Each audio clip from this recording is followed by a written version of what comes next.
Cathy Busani.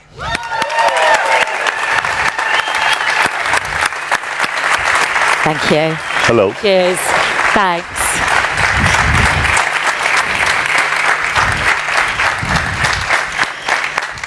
Hi. Thanks everybody for such a warm welcome. I really appreciate it. So this is just 20 minutes about our story, what we're about, how we've basically survived the recessions that we've been through. And really it is about our people and our culture. It's about what we've created in the good times that's enabled us to survive in the not so good times. And I think that's what this is really about. You know, it's great when everything's doing really well, but how do you actually make sure you engage people when things aren't so well? And that's about engaging the heart. Yeah. So just to give a little flavour about us, first of all, before I talk about some of the things that we do, ultimately this is us. You'll see me there with an ice cream. And basically, if you come to our training company, then basically it's ice creams for everyone at 3 o'clock. That's how we get people sort of feeling refreshed, ready to do the afternoon. Unfortunately, I can't promise that here, but it certainly does work at our premises. We have won a lot of awards. We've won awards for things like Inspiring Workplace.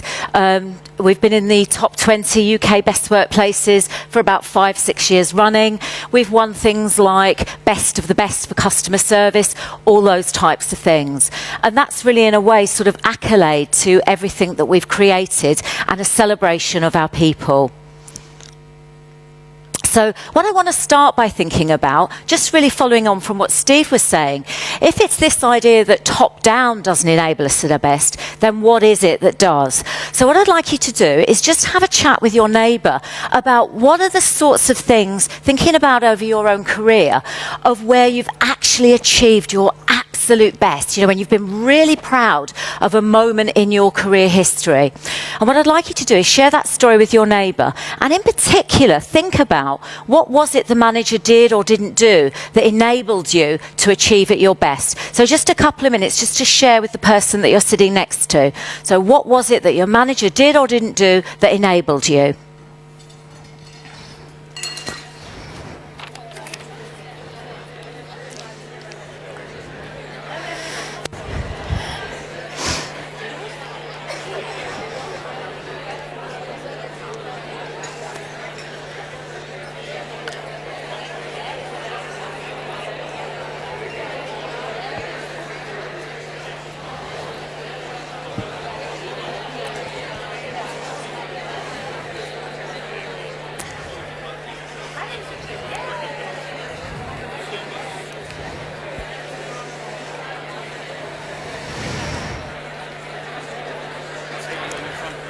Great. Thanks, Gary. Yeah, yeah.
Okay.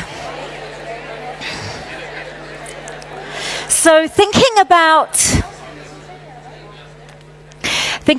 the sort of things you were discussing, just want to get a sort of feel for some of the themes that may have come up as part of the discussion. For those of you, when you were empowered to work at your best, when was it that for any of you, was it when your manager was closely monitoring what you did and told you exactly how to do it? Anyone have that? Nah, didn't think so. Okay, so for how many of you was it when you were trusted, believed in, given it freedom to do your way? Was that really what you were describing? Yeah? Okay. And for us, really, one of the key principles of happy is people work best when they feel good about themselves. So what we do is make sure that every one of our managers is tasked with that principle.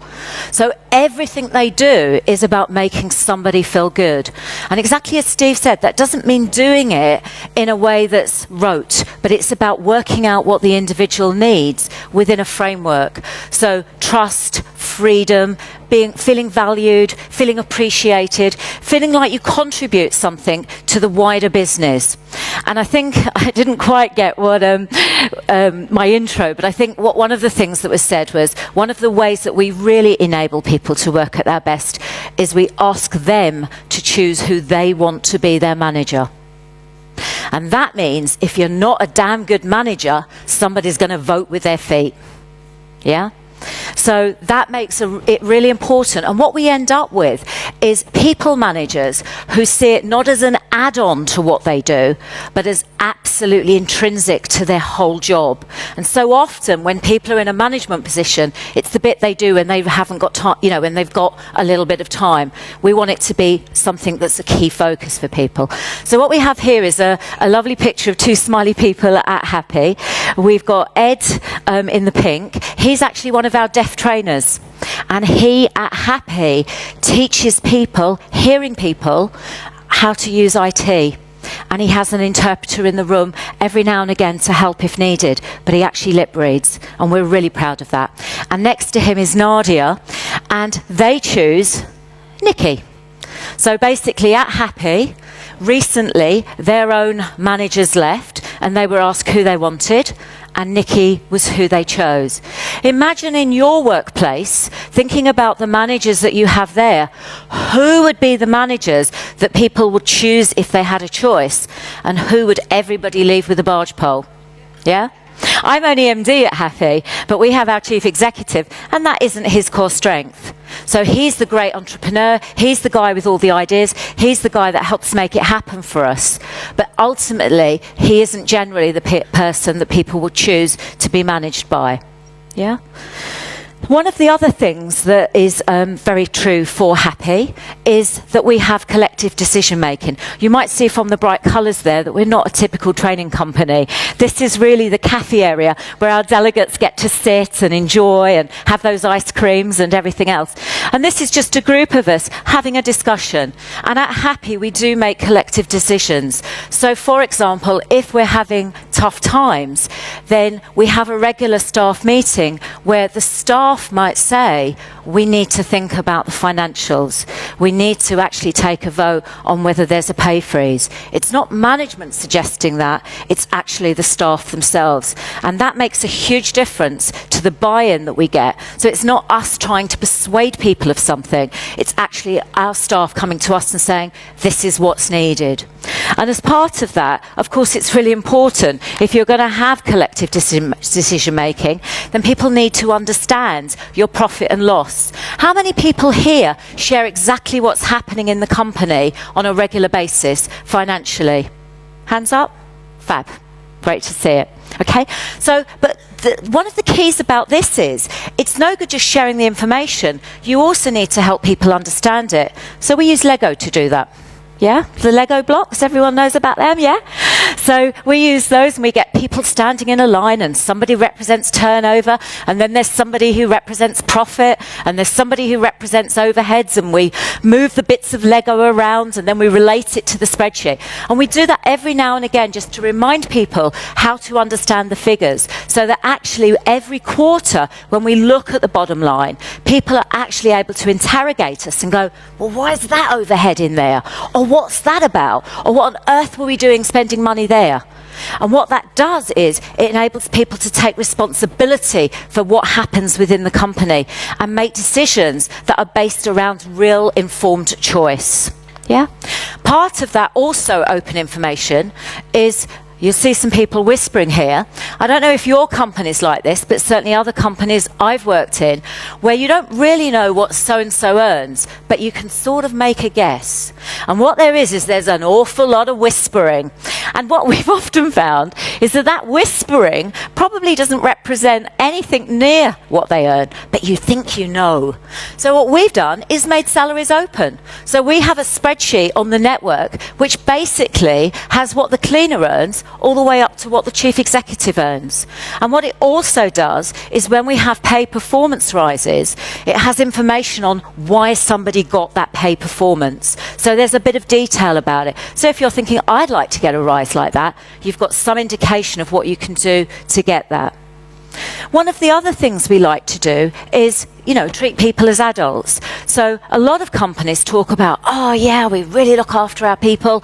What we do is we give them gym membership. Who here goes to the gym regularly? Yeah, about like I do. So what we came up with instead, we wanted to concentrate on wellness, but what we came up with instead was this idea of you've got a budget, you spend it on what you like, and these are some of the things people have chosen. So we've had people pay to go on holiday. Does that help keep you well? I think it does. It certainly does it for me. Massages. Sometimes people like to read books about things that either motivate them or inspire them, or maybe help them get a healthier body. Vitamin tablets. We do have the gym membership there if it's what's for you.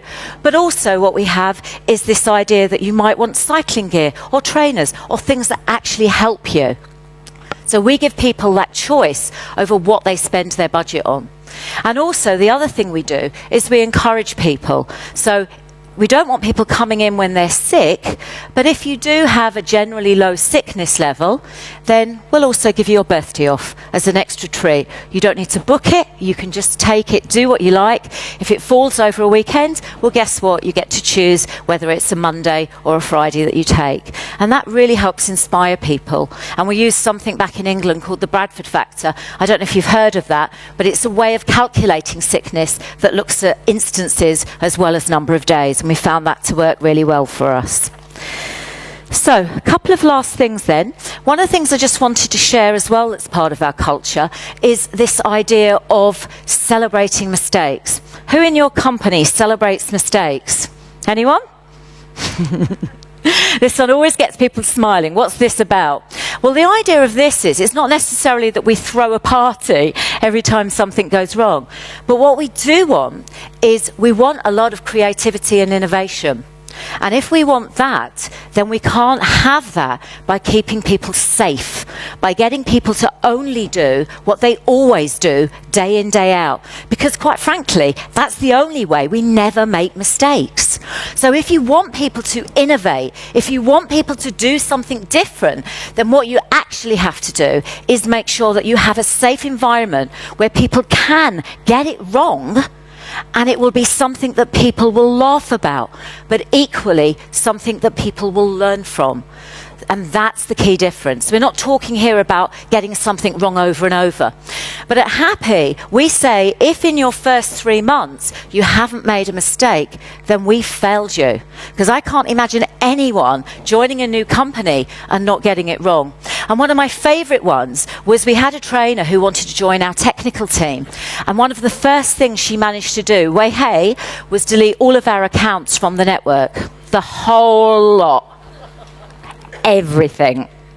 But what was fab was because she wasn't afraid to say something, she very quickly came to us, said this is what's happened, and of course we just restored from backup. But of course if somebody's fearful of repercussions, what are they hiding in your business that's actually damaging it day in, day out? And we know companies that we work with where they have things like once a month, what's the best mistake? And then once a year, what's the best overall mistake? And they do things like you get a bottle of wine or a voucher or things like that. So there's lots of ways of saying within our business, it's okay to get it wrong. And we hope you will, because it will help us as a business. One of the last things here that I want to look at is something around work-life balance and flexible working. Who here works flexibly? Hands? Most people? Okay. I just want to get a feel of what you think are the good reasons to be able to work flexibly. So I can get you all to stand up for a moment. And you can only sit down if you don't think this is a good reason to give someone flexible working. So do you think it's a good reason for childcare? If you agree with that, stay standing. Okay? Do you think a good reason to give somebody flexible working is to look after elderly relatives? Great. Anyone think it's a good enough reason if it's to do with education? So furthering yourself beyond whatever it is you're doing now. I'm very impressed with this audience. Normally at least half would sat down by this time. How about for cultural or religious reasons? Is that a good enough reason to give flexible working?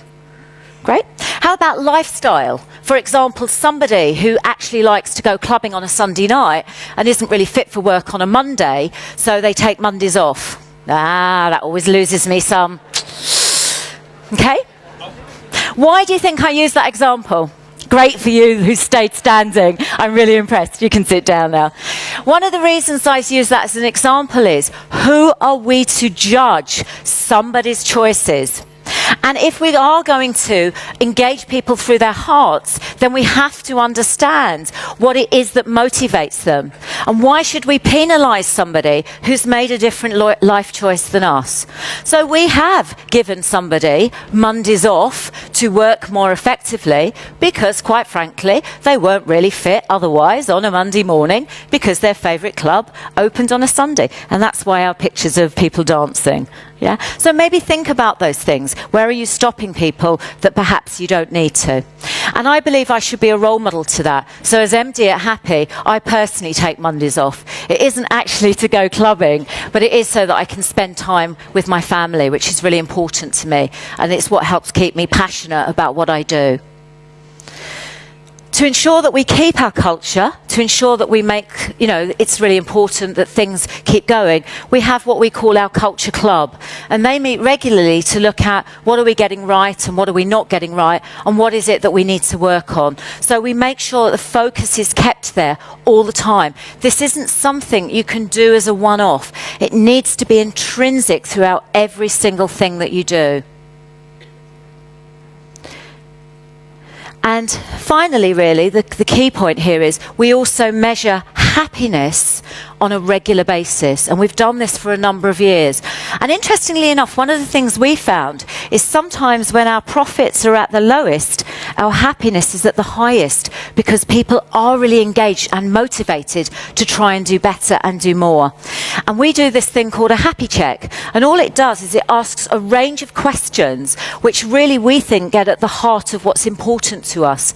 So some of the questions are things like, how proud of you are working at our business? How happy are you to walk in during the day? How much do you understand those financial accounts? How well are we serving our clients? Yeah, those are the sorts of things that we ask about. And for us, the results are really important. And as part of collective decision making, we of course share those results with the people at the team meetings that we have every fortnight. So there's just some ideas there. I'd like you to just have a chat. Let's get you standing up. Find somebody you haven't yet spoken to. Have a think about what we've said. Is there anything there that you think could make a difference in your company? I'll just give you a minute or so to discuss that just before we close. So somebody you haven't yet chatted to, anything there that we've talked about that interests you or intrigues you or could make a difference in your company?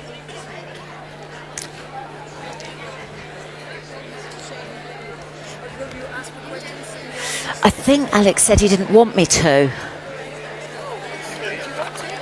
Because Alex said... I don't mind, I can do, yeah. Yeah, I'm happy to, yeah. I do normally, but...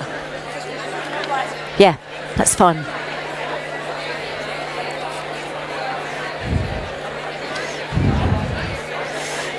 Thank you.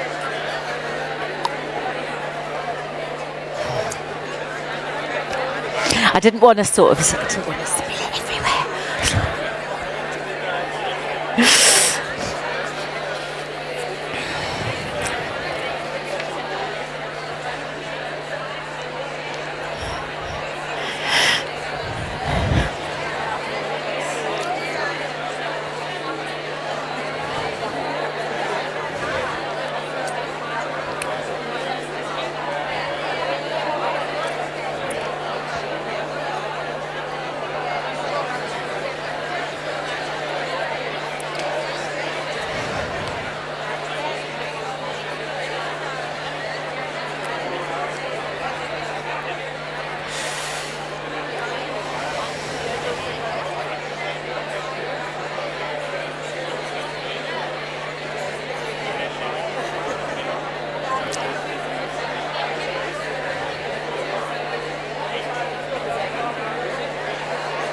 Okay, if you want to take a seat.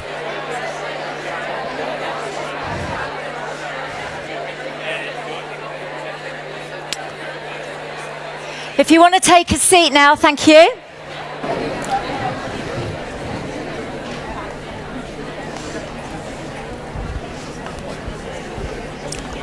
So, anybody want to share with me any idea that they particularly loved and would love to give a go in their company? Anyone want to share? No? Oh, don't be shy. Yes. Yeah, just a sec. Oh, okay. To celebrate the mistakes. Yeah. I think it would be the most important. Yeah. Great. Well done. Okay. Anybody else? Yes. No. No, you can't. Okay, I like the fact that you take happiness serious. Yeah. Because that's one of the elements I've taken out of your speech, is that sometimes you get the idea that being happy and having fun at work is related to not being professional or corporate or serious. So I like the fact that you've put it somewhat into system and still have good business driving on it. Thank you. I think that's so important. I think happiness, people often think, is this some fluffy thing that you do as an add-on. And what we have done, and many other businesses in the UK have done, is prove that actually happiness at work doesn't only create great places to work, but what it also does is it improves your bottom line. And whereas we have competitors going under or being taken over, we aren't in that position. And that is absolutely everything to do with our culture. Yes. So any last questions just before I finish? Anything anyone wants to ask me? Also, like Steve, I'm going to be hanging around till lunchtime if you want to ask me anything separately anyway. But otherwise, thank you.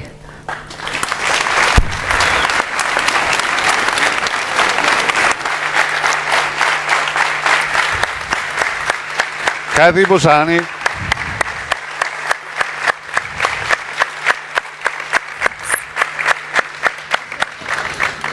Ja, just a minute. Som Cathy sagde, så er både hun og Steven, når vi om lidt holder pause, så vil de sidde herovre, og hvis I så har nogle særlige ting, godt vil spørge dem om, så er I altså mere end velkomne. Cathy, I just repeated that you and Steven will sit out there. Yeah, absolutely. But I'd like to ask you a question. Please, yeah. The board of directors, are they as happy as you are? Yeah, when we get it's interesting because we actually attracted an external investor about 4 or 5 years ago, and he said it's the only board that he really enjoys coming to, and it's the only board where he really doesn't feel like he has to grill us, and he just has a great time, and he just loves it. So I think, yeah, we try to bring happiness into everything we do, but still, as this guy said, be professional about it and make sure people understand that it really does have an impact to make a difference. Are there any negative things to say about your way of developing and managing the company?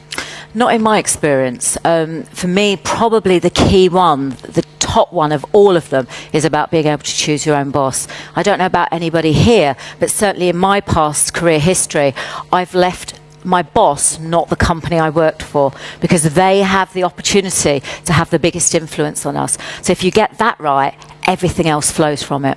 But how do you think, what would the reaction, I'm concentrating on the board of directors, how would the reaction be if the bottom line went red instead of black? Which it has done. And you still were happy? It has done in our past, and then that's about people then coming together.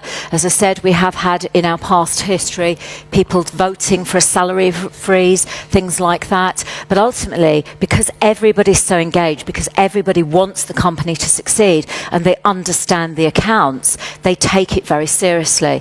And we come together and we don't lose the happiness. As I said, in fact, what our happy check shows is happiness goes up in times of difficulty. It doesn't actually, it's not as high actually when things are easy and there's more money around. Something about our spirit, I think, in that. One could imagine that some CEOs would say this is a lack of control. Yeah. Because happiness has nothing to do with work. What would you tell a guy like that? I think it depends whether you want to employ a company of robots or a company of people who bring their mind and heart to work for them every single day. And that for me is the difference. I want people who are engaged and motivated with what we're doing, not just with their head, but with their heart too. But do they listen to you when you have a speech and tell these things that you just told us? Yeah. Do they listen to you, and do they react on it? In what way would they listen? Because it's part of everything we're doing. So I'm not quite sure on the question. Well, do they change their the way of handling the employees? Oh, the companies we work with. Yes, absolutely. What we've found is that we've worked with a number of companies really successfully. And there's one I can think of typically that I did a lot of work with over a number of years. And it was a technical company where they employed, basically, it's mainly 95% guys and they're software engineers, really high tech. And we took emotional intelligence into their workplace and we trained up, yeah, I know, honestly, what a feat. And we trained up their project managers, and it was so amazing. And we got them to think about, what about if you worked from your strengths? And the CEO had been talking about one of the project managers who was this fantastic software engineer. But as a project manager, those skills weren't being used. But they didn't know how to say to him, we don't really want you to do that anymore. And after my training, he was like, you know what? This isn't what I should be doing. I should be going back to my roots. And it was just so fantastic. And they did it all for themselves. And it's completely transformed the whole company. So it have a positive effect on the bottom line too? Absolutely. Okay, thank you, Cathy. Cathy You're very Busani. welcome.